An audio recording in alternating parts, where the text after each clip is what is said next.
Je suis née en 1984, donc on m'a jamais posé la question si j'étais pour ou contre. Je suis née avec la contraception hormonale. Par contre, je me pose des questions et des sérieuses. La première, c'est qu'on nous a dit que ça nous libérait sexuellement, alors que ce produit agit négativement sur la libido des femmes.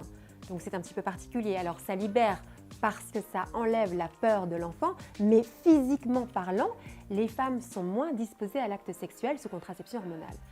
La deuxième chose, c'est de proposer un médicament pour des femmes qui ne sont pas malades, qui sont même tellement en bonne santé qu'elles peuvent enfanter. Or, un médicament a toujours potentiellement des effets secondaires, donc on prend le risque de développer la pathologie sur un corps sain. La troisième chose, c'est que ça s'entrechoque complètement avec la mouvance écologique qui est propre à ma génération.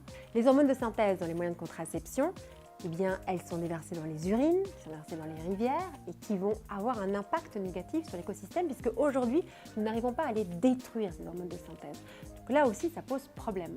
La quatrième chose, c'est qu'on nous a dit que ça nous libérait. Or, utiliser un moyen de contraception implique un lien de dépendance avec l'entreprise pharmaceutique qui la produit, la pharmacie qui la délivre, le médecin qui la prescrit. Puis, une cinquième problématique, c'est quand même la problématique des grossesses non désirées. Il y a encore en France énormément d'avortements. Or, la moyen de contraception existe et la pilule existe. Donc, on peut aussi se poser la question, est-ce que ça réduit de manière efficace le nombre de grossesses non désirées? La réponse est non. Donc, il nous faut trouver des alternatives. Et ces alternatives, elles existent aujourd'hui, mais elles ne sont pas connues.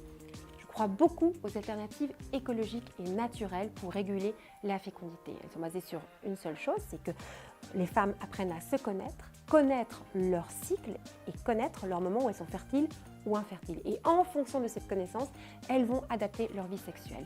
On en reparle dans une prochaine vidéo. Bon, c'était trop court, mais suivez-moi sur les réseaux sociaux, le site internet, posez-moi les questions qui vous habitent, je prendrai le temps d'y répondre. À très bientôt.